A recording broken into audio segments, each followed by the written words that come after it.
नमस्कार। डीएलएस के इस यूट्यूब चैनल पर आपका स्वागत है।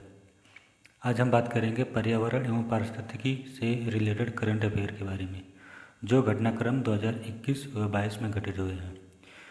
तो वीडियो शुरू करने से पहले यदि आप चैनल पर नए हैं तो चैनल को सब्सक्राइब करना न भूलें। वीडियो की शुरुआत करते हैं वर्ल्ड एयर क्वालिटी रिपोर्ट से। ठीक है, तो IQ एयर एक स्विस संगठन है जिसके द्वारा वर्ल्ड एयर क्वालिटी रिपोर्ट जारी किया जाता है। IQ ने मार्च 2022 में वर्ल्ड एयर क्वालिटी रिपोर्ट 2021 जारी किया, जिसमें सबसे प्रदूषित देशों, राजधानियों व शहरों को रैंकिंग प्रदान की गई है। यदि हम देशों की रैंकिंग की बात करें तो इसमें भारत को 5वां स्थान प्राप्त है। वहीं पड़ोसी बांग्लादेश प्रदूषण की सबसे खराब स्थिति के कारण पहले स्थान पर है, और इस क्रम में अफ्रीकी महादेश के 4 देश दूसरे स्थान पर, और वहीं तीसरा और चौथा स्थान क्रमशः पाकिस्तान और तजाकिस्तान का है। यदि सबसे प्रदूषित राजधानियों की बात की जाए तो सबसे खराब प्रदूषण स्थिति के साथ नई दिल्ली पहले स्थान पर है, और वहीं क्रमशः बांग्लादेश की राजधानी ढाका व चाड की राजधानी अनजामेना दूसरे व तीसरे क्रम पर हैं। और यदि सबसे प्रदूषित शहरों की बात की जाए तो इस मामले में भी भारत के 2 शहर, राजस्थान का भिवाड़ी और उत्तर प्रदेश का गाजियाबाद, सबसे खराब प्रदूषण के कारण क्रमशः पहले और दूसरे स्थान पर हैं। ठीक है, तो अगली टॉपिक देखते हैं, 17वीं वन भारत स्थिति रिपोर्ट।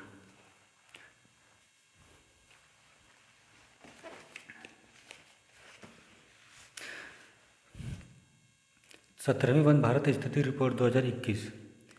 भारत वन स्थिति रिपोर्ट भारत सरकार के पर्यावरण, वन और जलवायु परिवर्तन मंत्रालय के तहत भारतीय वन सर्वेक्षण द्वारा प्रति 2 वर्ष में प्रकाशित किया जाता है।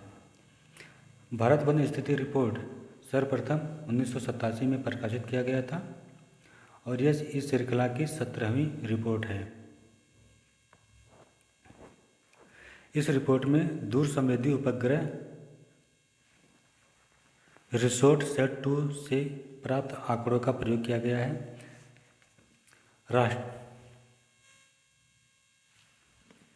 राष्ट्रीय वन नीति 1988 में यह लक्ष्य रखा गया था कि देश के कुल भूभाग का 33% भाग पर वन क्षेत्र होगा।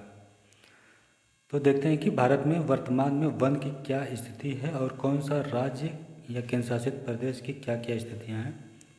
ठीक है, तो क्षेत्रफल के अनुसार सर्वाधिक वन आवरण वाले राज्यों में देखा जाए तो मध्य प्रदेश 77,493 वर्ग किलोमीटर के साथ क्षेत्रफल के हिसाब से सर्वाधिक वन आवरण वाला राज्य है। वहीं इस मामले में अरुणाचल प्रदेश 66,431 वर्ग किलोमीटर वन क्षेत्र के साथ दूसरे स्थान पर है, जबकि 55,717 वर्ग किलोमीटर वन क्षेत्र के साथ छत्तीसगढ़ का तीसरा स्थान है। अब यदि क्षेत्रफल के अनुसार सबसे कम वन आवरण वाले राज्यों में देखा जाए तो हरियाणा सबसे खराब स्थिति में है।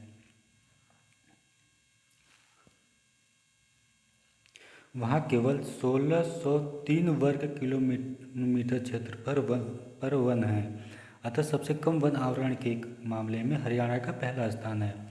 इस क्रम में द्वितीय स्थान पर पंजाब का नंबर आता है, जहाँ सिर्फ 1887 वर्ग किलोमीटर क्षेत्र पर वन है, और 2244 वर्ग किलोमीटर वन क्षेत्र के साथ गोवा का तीसरा स्थान है।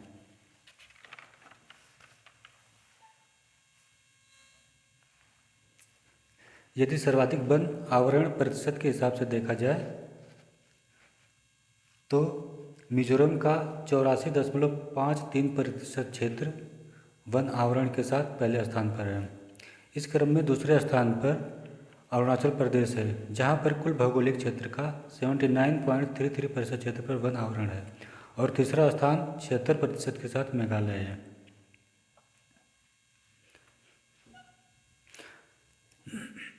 और यदि केंद्र शासित प्रदेशों में देखा जाए तो वन प्रतिशत के हिसाब से 90.33% के साथ लक्षद्वीप का स्थान पहला है, और दूसरे स्थान पर 81.75% वन क्षेत्र के साथ अंडमान निकोबार है।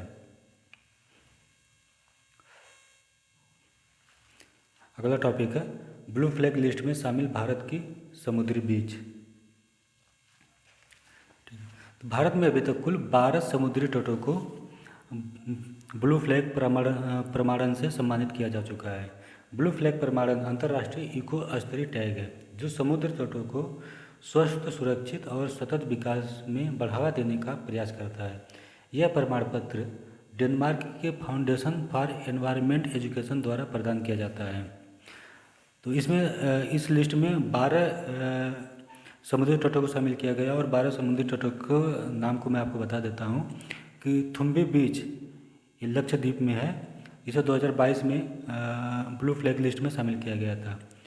कदमत बीच ये भी लक्षद्वीप में है, इसे भी 2022 में शामिल किया गया था ब्लू फ्लैग लिस्ट में। कोवलम समुद्र तट तमिलनाडु में है, इसे 2021 में शामिल किया गया था। ईडन समुद्र तट ये पुदुचेरी में, इसे भी 2021 में शामिल किया गया था। 5वां नंबर है शिवराजपुर बीच, ये गुजरात में है। 6वां घोपला बीच ये दीव में है। 7वां कासरकोड बीच कर्नाटक में है। पदुबिंद्री बीच कर्नाटक में है। कप्पड़ बीच केरल में है। रुषिकोंडा बीच ये आंध्र प्रदेश में है और गोल्डन बीच ये उड़ीसा में है। राधानगर बीच ये अंडमान और निकोबार द्वीप समूह में है। आगे राष्ट्रीय डॉल्फिन अनुसंधान केंद्र कहाँ स्थापित किया जा रहा है? तो ये पटना में स्थापित किया जा रहा है। गंगा नदी डॉल्फिन के लिए भारत की प्रथम वेधशाला कहाँ स्थापित की जा रही है? भागलपुर में। भारत के किस राज्य में तीनों प्रजातियों के मगरमच्छ पाए जाते हैं? तो उड़ीसा में। भारत का पहला परागकण पार्क किस राज्य में खोला जा रहा है? तो नैनीताल उत्तराखंड में। समुद्री शैवाल पार्क कहाँ स्थापित किया जा रहा है? तमिलनाडु में। भारत का पहला हिम तेंदुआ संरक्षण केंद्र कहाँ स्थापित किया गया है? ये उत्तरकाशी उत्तराखंड में। भारत का प्रथम लाइकेन पार्क कहाँ स्थापित किया गया है? ये तो मुनस्यारी उत्तराखंड में। अम्बोला जैव विविधता विरासत स्थल किस राज्य में स्थापित करने की घोषणा की गई है? महाराष्ट्र में। किस देश में पर्यावरण को क्षति करने वाले व्यक्ति को दंडित करने के लिए इकोसाइड बिल लाया गया है? तो वह फ्रांस। अटल पर्यावरण भवन का उद्घाटन कहाँ किया गया है? लक्षद्वीप में। भारत का पहला वेटलैंड संरक्षण और प्रबंधन केंद्र किस शहर में स्थापित किया गया है? तो चेन्नई में स्थापित किया गया है जो तमिलनाडु में है। भारत के किस बांध पर 600 मेगावाट की फ्लोटिंग सौर ऊर्जा परियोजना का निर्माण किया जा रहा है? तो ये ओंकारेश्वर बांध। किस नगर निगम ने बढ़ते प्रदूषण को देखते हुए थैला बैंक की शुरुआत की है? तो लखनऊ नगर निगम ने थैला बैंक की शुरुआत की है। जून 2021 में जारी एक अध्ययन के अनुसार विश्व में सबसे ज़्यादा किस्म की तितली का घर कहाँ है? ये कोलंबिया। भारत में सबसे बड़े हर्बल पार्क का उद्घाटन कहाँ किया गया है? तो चमोली जिला उत्तराखंड में। भारत का पहला डुगोंग संरक्षण रिजर्व कहाँ स्थापित किया जाएगा? यह तमिलनाडु के दक्षिण पूर्वी तट पर पाक की खाड़ी में। राष्ट्रीय स्वच्छ वायु कार्यक्रम की प्रगति को ट्रैक करने के लिए भारत के पर्यावरण मंत्री ने किस पोर्टल को लॉन्च किया है? तो प्राण पोर्टल।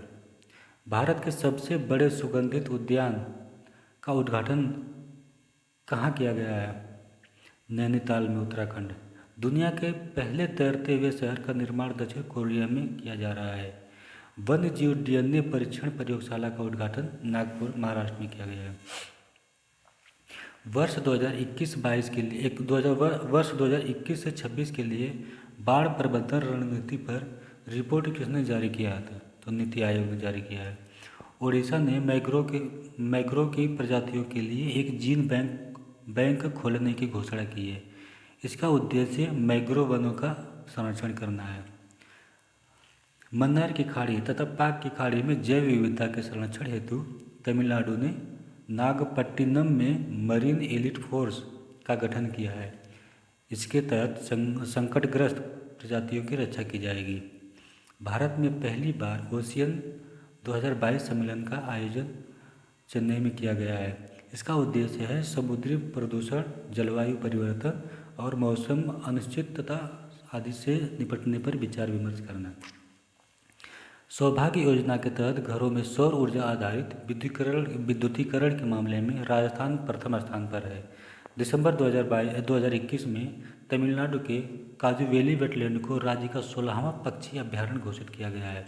काजूवेली दक्षिण भारत की दूसरी सबसे बड़ी खारे पानी की झील है। जूलॉजिकल सर्वे ऑफ इंडिया ने अरुणाचल प्रदेश में पाई गई बंदर की एक नई प्रजाति का नाम सेला मैकाक रखा है, जो यहाँ के सेला दर्रे के नाम पर है। हिमाचल प्रदेश के काजा में दुनिया के सबसे ऊंचाई पर स्थित इलेक्ट्रिक वाहन चार्जिंग स्टेशन का निर्माण किया गया है। इसका निर्माण गोइगो कंपनी ने किया है। उत्तराखंड के देहरादून में भारत के पहले क्रिप्टो गेमिंग गार्डन का उद्घाटन किया गया है। इस गार्डन में लाइकेन, शैवाल, कवक आदि की विभिन्न प्रजातियां पाई जाएंगी। उत्तराखंड के रिसर्च विंग के द्वारा रानीखेत में देश के पहले वन चिकित्सा केंद्र का उद्घाटन किया गया है। मध्य प्रदेश के जबलपुर के लंबेटा में भारत का पहला भूवैज्ञानिक विरासत के संरक्षण का निर्माण किया जाएगा। केरल ने भारत का पहला राज्य स्तरीय बर्ड एटलस जारी किया है। इस एटलस में 361 पक्षियों की प्रजाति शामिल की गई हैं।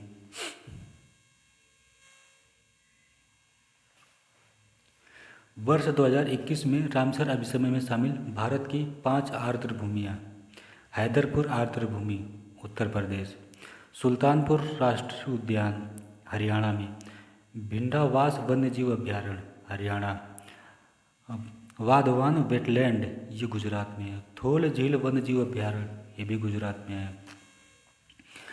वर्ष 2022 में रामसर अभिसमय में शामिल भारत की आर्द्र भूमियाँ: खिजड़िया वन्यजीव अभ्यारण्य ये गुजरात में है, बखीरा वन्यजीव अभ्यारण्य ये उत्तर प्रदेश में, सांक्य सागर ये मध्य प्रदेश में है, पाला आर्द्र भूमि मिजोरम में है, पिचवरम मैग्रोव तमिलनाडु में है, पल्लीकरनई मार्स रिजर्व फॉरेस्ट ये तमिलनाडु में है, करिकिली पक्षी अभ्यारण्य ये भी तमिलनाडु में है, कनथन कुलम पक्षी अभ्यारण्य ये भी तमिलनाडु में है, वेम्बनूर वेटलैंड कॉम्प्लेक्स ये भी तमिलनाडु में है, वलोड पक्षी अभ्यारण्य ये भी तमिलनाडु में, वेदांतंगल पक्षी अभ्यारण्य ये भी तमिलनाडु में है, उदय मारथंदपुरम पक्षी अभ्यारण्य ये भी तमिलनाडु में है, चित्रागुंडी पक्षी अभ्यारण्य ये भी तमिलनाडु में है, सुचिंद्रम थेरूर वेटलैंड कॉम्प्लेक्स तमिलनाडु, वुडवूर पक्षी अभ्यारण्य तमिलनाडु, कांजीरकुलम पक्षी अभ्यारण्य ये भी तमिलनाडु में है,